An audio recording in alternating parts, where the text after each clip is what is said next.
really, really rare in this life where that's a possibility, because what do? We start to contain as we get older our emotions.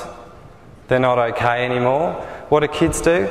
They express everything, but we're not allowed to do that. We start dropping that away, don't we? And is that right or not? To drop our emotions? What do you think?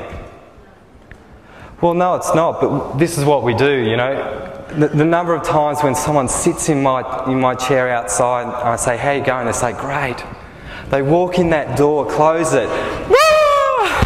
They're in tears, they're in a mess, they're in all of their emotions, they're having struggle, they're going through everything in the world in my room, and I'm just like, okay.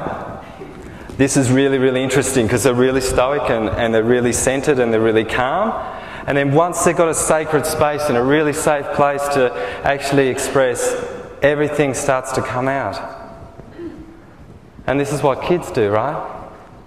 They do this. And I don't understand when it comes to a point when we actually start to change our emotional state and not allow it to be okay.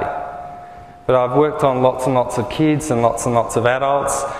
The kids that come and see me see that I am a clown, and they just start to play, and the parents are like, "Hang on a minute, you've got to be careful here. This is not okay to be so funny and joking around." And I'm like, no, this is what these kids are here to teach.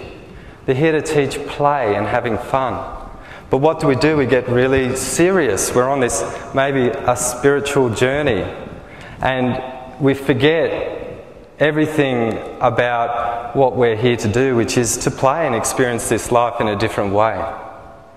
Does that make sense? So everyone does spirituality tight as a cat's bum. I don't do that. I always have a laugh and have a lot of fun. Because what are we here for? We have to make it so serious? That's the question. Do we have to be so serious when we're focusing on love and peace? I'll tell you, in 2003, I did my first, what would you call, channeling. And I channeled a guy that I used to have walking around my room, and I was like, "I know you're there." So I channeled this guy, and the first thing that I experienced was a whole lot of tears, but it was tears of joy. And I just started pissing myself laughing, and I couldn't stop. And that was the understanding about what a harmonic, peaceful place I was in. I was in joy and laughter. Okay?